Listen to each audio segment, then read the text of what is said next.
Fale Saúde está aqui no Café Mercearia, este lugar incrível, todo decorado já para o Natal, que nos recebe sempre com muito carinho e tem um cardápio incrível, vale a pena conhecer. E o nosso convidado de hoje é o Dr. Alexandre Stelli. É um prazer tê-lo aqui no nosso programa, doutor. Prazer imenso meu estar aqui conversando com vocês. Eu gostaria que você se apresentasse. Muito prazer, Alexandre Stelli.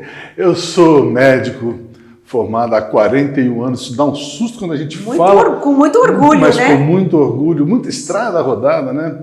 E trabalhando de uma forma diferente dentro da medicina. Eu digo que minha caixa de ferramentas era um pouco maior, porque eu sou clínico da Sociedade Brasileira de Clínica Médica, mas eu incorporo também as ferramentas da medicina energética. Isso faz com que a minha caixa de ferramentas tenha mais opções de abordagem. Entendi. E você trata também da medicina energética, Isso. Né? Que é, hoje em dia, sim, ela abrange a homeopatia, a acupuntura e tem um braço também dentro da meditação. Exatamente. Né? Eu gostaria que você comentasse com a gente com relação à homeopatia, acupuntura, falasse um pouquinho dessas especialidades aí dentro da medicina energética. Quando se fala em medicina energética, principalmente duas especialidades médicas que fazem parte da medicina energética, a acupuntura e a homeopatia.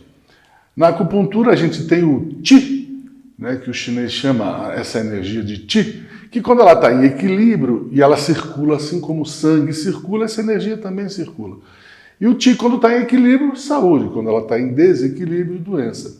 E na homeopatia também é considerado dentro da medicina energética, porque a energia vital que o Hahnemann, que é o fundador da homeopatia, falava, é exatamente isso. É a mesma energia que o chinês fala, só que abordada de uma forma diferente, né, com as medicações homeopáticas.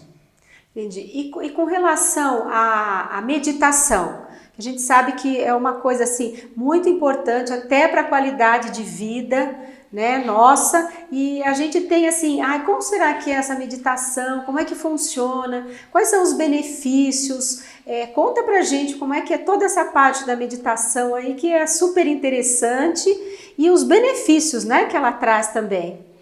Antes de falar especificamente da meditação, acho que seria legal a gente abordar o seguinte assunto: ciência e espiritualidade.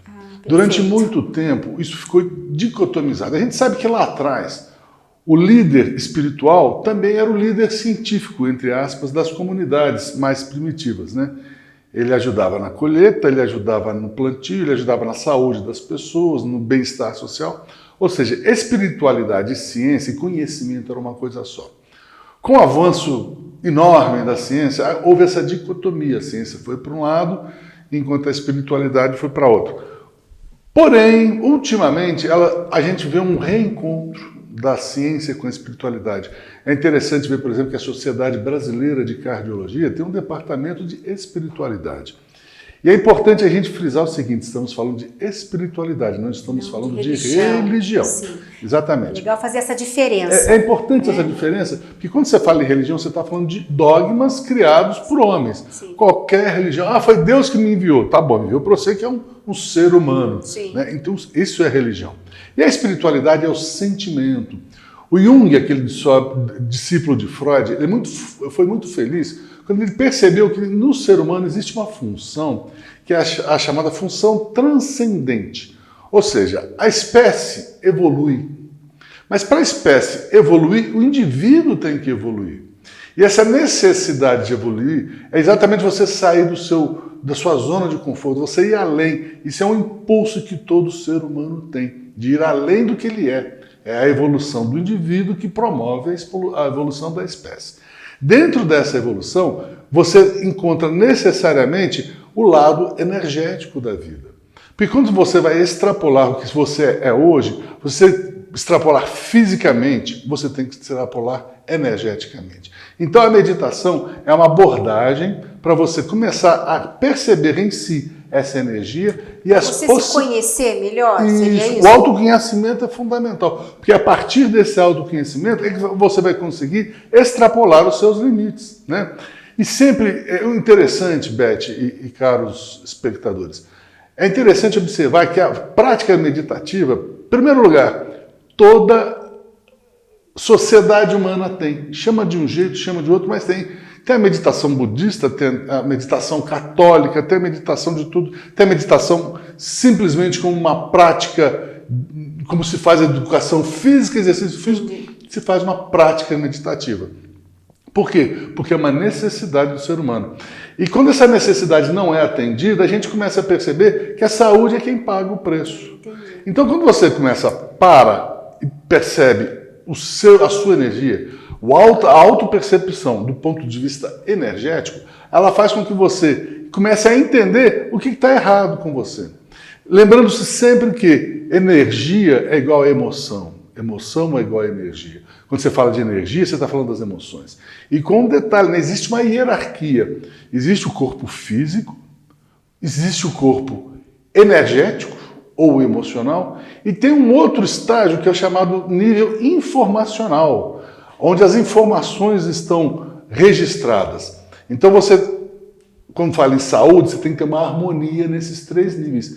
O energético, o informacional, também chamado de espiritual, e o físico. Isso aí que vai dar um equilíbrio na vida das pessoas. Isso. Então, por isso que você tem que ter essas fases de uma forma assim, coesa, para que a saúde, para você fazer uma prevenção, digamos assim. Porque a gente sabe que o emocional, ele é muito importante. E ele acaba, às vezes, extravasando uma doença, né, através de uma carga emocional muito grande que às vezes a gente não consegue trabalhar essa carga emocional. E acho que muitas vezes é onde a gente manifesta algumas doenças, né, em alguns órgãos, tal, porque tem alguma correlação com isso também, que eu gostaria que você fizesse um comentário sobre isso também. É muito interessante viver no século XXI, eu acho muito legal. Quando eu estava no século XX, isso é quase há 50 anos atrás, quando eu estava no curso de medicina, eu lembro que estava começando a se falar em psicossomática, né? Psico-mente, soma, corpo.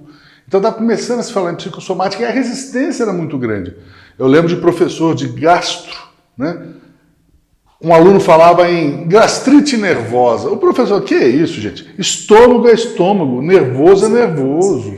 Né? Isso acabou, não existe o físico, o químico e o energético. É tudo uma coisa só. Então, quando você quer reequilibrar a sua saúde ou quer dar um passo além e evoluir, necessariamente você tem que olhar fisicamente, quimicamente e energeticamente para si mesmo. Fisicamente, em termos, inclusive, de atividade física, que é uma coisa que hoje em dia a ciência está claro que sem uma determinada atividade física, não estou falando que tem que ir para a academia, tem que fazer o que você quer, o que você gosta, mas tem que fazer. Desenvolver uma atividade, seja uma caminhada, lógico, uma academia, uma corrida. Eu recomendo muito a caminhada. Além de fazer alguma outra coisa, faça a caminhada que faz em qualquer lugar, em qualquer hora. Né? Sim. A alimentação é uma coisa importante, né? Então se você tem que prestar atenção no seu corpo em termos de atividade física, o que você está jogando para dentro e o que você está metabolizando emocionalmente. É muito comum uma pessoa ter uma raiva que vem desde os 5 anos de idade. E aí a sociedade, a família e todo o meio ambiente sufocam essa raiva. E essa raiva ela vai extravasar de alguma forma. E às vezes a gente mesmo tenta esconder esse sentimento, né? Para não estar demonstrando. Só que aí você não demonstrando isso aí vai aparecer de uma outra forma. Exatamente. Porque nós estamos falando então de 2 aspectos da nossa realidade, que é o consciente e o inconsciente, né? E o impacto do consciente no inconsciente é pequenininho, mas o impacto do inconsciente no consciente é muito grande. E aí a gente voltando a falar da meditação, Beth, é uma coisa muito interessante, porque todas as tradições de meditação ao redor do planeta têm como base o quê? A respiração. Por quê? A respiração, num primeiro momento, a gente pensa nela como inconsciente. Eu não paro para respirar. Sim. O ar vai entrar, agora eu vou soltar o ar. Não, ela é inconsciente. Porém, quando você quer, você faz ela uma respiração consciente. Profunda. Essa respiração consciente abre as portas de comunicação do inconsciente para o consciente. Essa porta de comunicação inconsciente-consciente, ela normalmente é aberta nos momentos que você não está fazendo nada, os pensamentos estão te invadindo Nos sonhos, é uma outra forma do consciente invadir a nossa mente consciente, que é uma coisa muito legal. E então, quando você para e começa a fazer a respiração, é simples, mas não é fácil. Por que é simples? Porque é só parar, o ar entrou, o ar saiu. Simples, porém não é fácil. Porque com 10 segundos, os pensamentos começam a invadir. Aí você lembra do boleto, da sogra, da mulher, do filho, do esposo, né? E esses pensamentos invadem. A melhor comparação que eu vi a respeito disso é como se você fosse parar para respirar, comparando com observar o céu azul. Não vou fazer nada nessa vida a não ser observar o céu azul. Você começa a observar o céu azul, que no caso da meditação é fazer a respiração, vem a nuvenzinha, os pensamentos intrusos. Normalmente, o que acontece?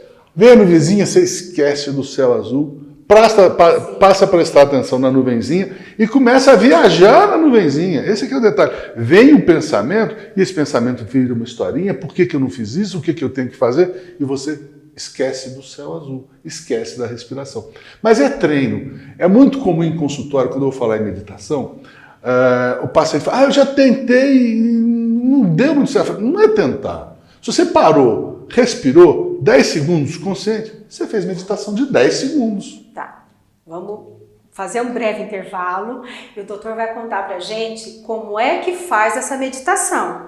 Porque não é fácil, né? É um pouco difícil a gente conseguir se concentrar a ponto de desenvolver uma meditação como deve ser. Até já!